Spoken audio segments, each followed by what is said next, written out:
pede para o seu Deus tirar os sapos daqui, por favor. Porque a gente precisa que isso aconteça. Só que esta segunda praga das rãs, dos sapos, ela também foi imitada pelos magos do Egito. Os magos do Egito também conseguiram fazer. Embora não conseguissem se livrar deles, conseguiram imitar. Muito bem. Só que este foi a última imitação dos magos do Egito. Por quê? Porque a terceira praga, ela afetou diretamente os sacerdotes egípcios. A terceira praga, ela é a praga dos piolhos. Leia comigo, capítulo 8, verso 18 e 19.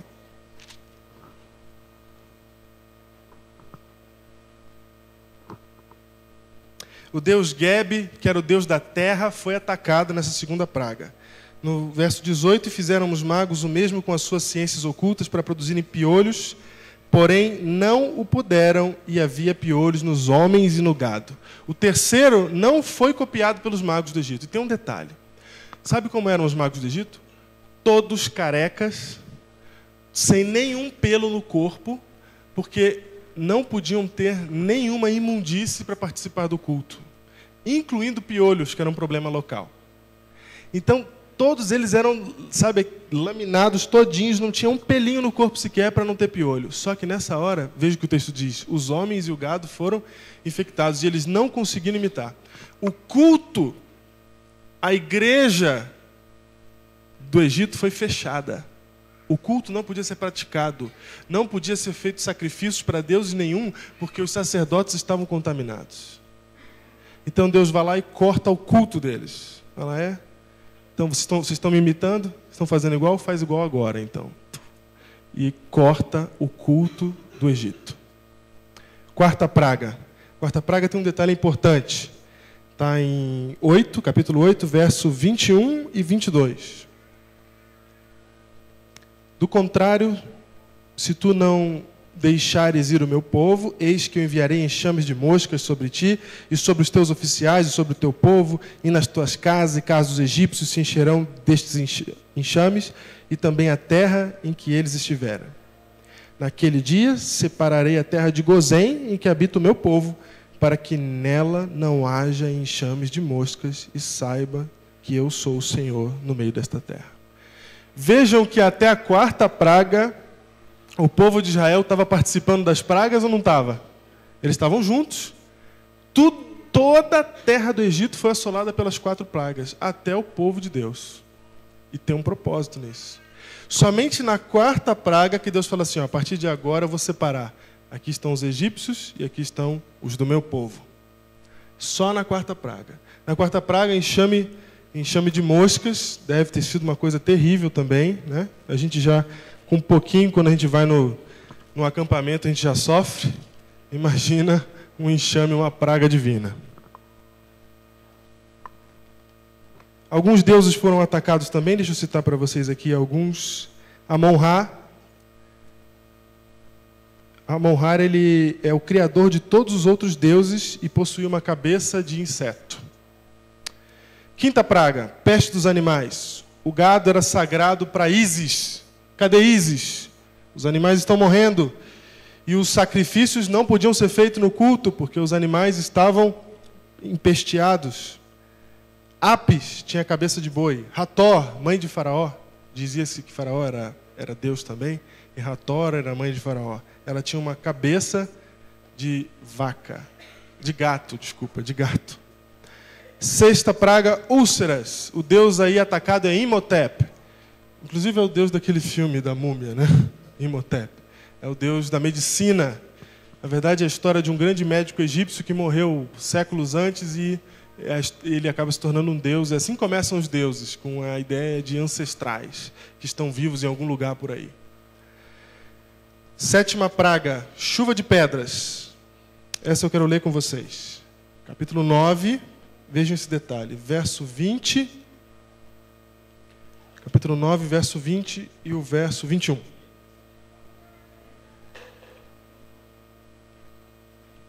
Quando Deus anunciou que ia chover pedra, olha só. Quem dos oficiais de Faraó temia a palavra do Senhor, fez fugir os seus servos e o seu gado para as casas. Aquele, porém, que não se importava com a palavra do Senhor, deixou ficar no campo os seus servos e o seu gado. Vejam que os oficiais de Faraó começaram a sacar o que estava acontecendo e falar: eu já não vou mais me expor a isso. Se Deus falou que vai chover pedra, é porque vai chover pedra. Então, meu gado, meus servos, vamos esconder vocês, porque vai acontecer. Vejam que Deus, por isso que eu chamo de evangelismo, porque um egípcio não tinha nada com Deus, não sabia de Deus e não queria Deus. Mas na hora que ele começa a ver essas coisas acontecendo diante dos olhos dele, ele começa a pensar assim: olha, existe um Deus que tem sido até aqui mais forte do que todos os deuses que ele enfrentou. Na 8ª praga, a praga dos gafanhotos, Sef, Nepri, deus dos grãos, Ermutete, deusa do crescimento das plantações, Termutes, deus da colheita, e Ísis novamente. Onde estavam eles? 9ª praga, trevas, Ra, o deus do sol, Amon-Horus, deus da luz, Ptah, criador da lua, Shu, luz solar. Aonde estavam esses deuses? Leia agora, capítulo 10, verso 2, e veja que Deus assume o que ele está fazendo. Capítulo 10, verso 2, ele fala assim: e para que contes a teus filhos e aos filhos dos teus filhos, como fiz o quê? Zombei dos egípcios.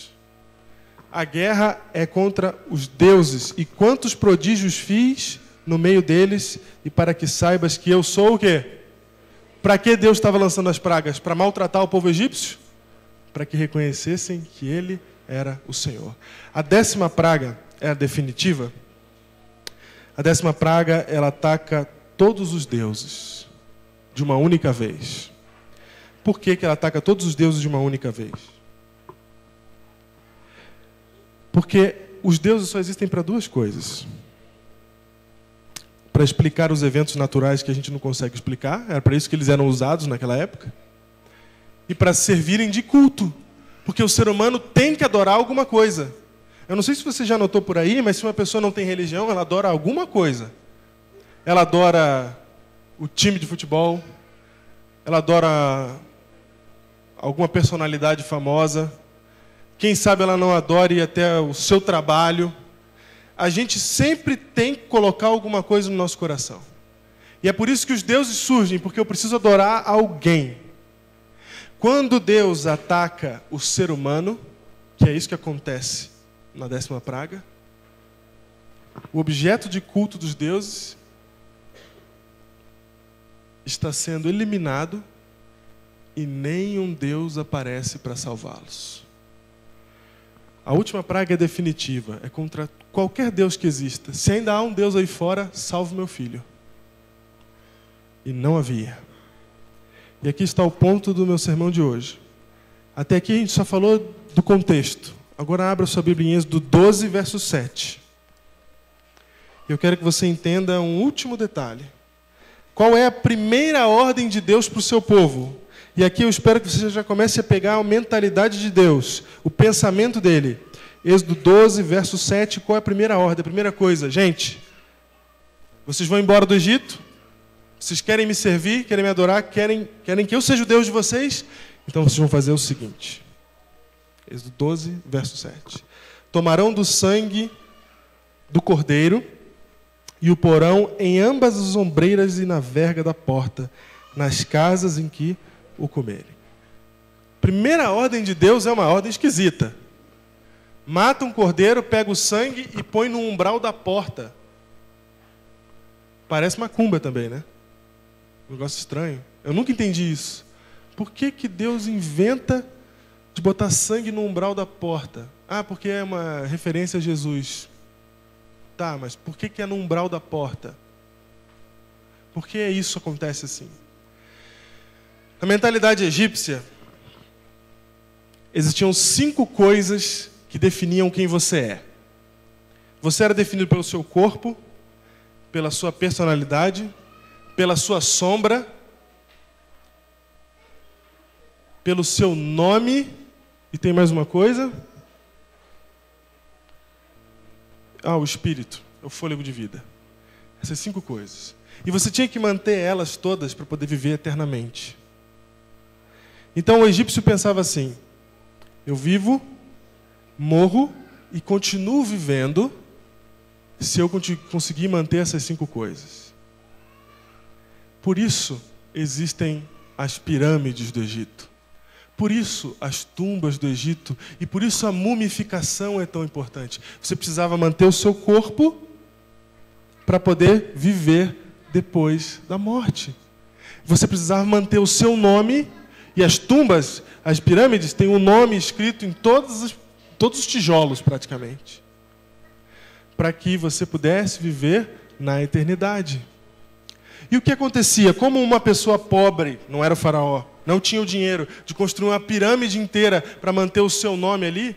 Só para vocês terem uma ideia, tem um faraó chamado Akhenaten, que ele foi descoberto há pouco tempo, porque riscaram o nome dele de tudo. Tiraram, apagaram de tudo que era possível, porque esse Akhenaten ele quis acabar com a adoração a todos os deuses e adorar um único Deus. Ele foi considerado herege, ele foi morto e tentaram apagar tudo que tinha dele. A gente achou alguma coisa aí e descobriu que existia um faraó chamado Akhenaten. Por que tentaram apagar? Porque não queriam que a gente descobrisse, que não queriam que ficasse na história? Não, porque queriam que ele morresse para toda a eternidade. Então o nome era muito importante. E como uma pessoa não tinha o dinheiro para construir uma pirâmide, uma pessoa comum, o que elas faziam? Elas pegavam e escreviam o nome delas nas pedras dos umbrais das portas. A arqueologia descobriu que as portas daquela época eram todas escritas os nomes das pessoas que moravam ali. Para que o nome delas, para que a vida delas permanecesse depois durante a eternidade. Quando Deus manda, pintem os umbrais de sangue, Ele está mandando o seguinte recado: a salvação de vocês, quem vai garantir sou eu. A salvação de vocês, quem vai garantir é Cristo. Não é você que vai garantir isso. E por que eu estou falando tudo isso para vocês? Porque a primeira ordem de Deus, aliás, todo esse processo, é um processo de Deus dizendo assim: vocês estão morando aqui no Egito há muito tempo. Vocês já se esqueceram. Vocês já não sabem mais o que é real. E eu preciso quebrar os paradigmas de vocês. As 4 primeiras pragas, elas são vividas dentro do povo de Israel, porque ele está falando assim: vocês são todos iguais. Vocês assimilaram, vocês eram nômades, agora vocês estão assentados em casas. Vocês assimilaram a cultura do Egito, o Egito está dentro de vocês. E você sabe isso pela história do povo de Israel, depois que eles saem de lá, que eles reclamam inúmeras vezes, querendo voltar para o Egito: trouxeste-nos para o deserto para que morramos aqui. Cadê as carnes? Cadê a comida, as especiarias do Egito? Eles estavam contaminados pelo pensamento moderno, contaminados pelo pensamento da época. Tudo ao redor deles fez com que eles esquecessem quem era o Deus verdadeiro, o poder que ele tinha. E Deus teve que fazer uma lavagem cerebral, descontaminá-los do pensamento da época. Você já parou para pensar que esse piano, que um dia já foi uma árvore, ele só existe por causa do pecado? Que essa parede aqui, ó, esse som que eu estou usando, só existe por causa do pecado? Que o carro que você anda só existe porque um dia o homem pecou? E a gente aprendeu a amar esse lugar. A gente aprendeu a gostar dessas coisas. A gente reclama porque o asfalto é horrível aqui no Brasil. Tem muito buraco, que sensação ruim. Mas lá nos Estados Unidos as pessoas estão bem. Asfalto é bom, estão com um carro bom, ar-condicionado ligado, vidro fechado. Olha que sensação gostosa. Que vida. Estamos gostando daquilo que não fomos feitos para gostar. E isso agora está tão entranhado em nós que a gente acha que o certo é isso. Que a gente acha que a vida é isso aqui que a gente tem para viver. E Deus chega no Egito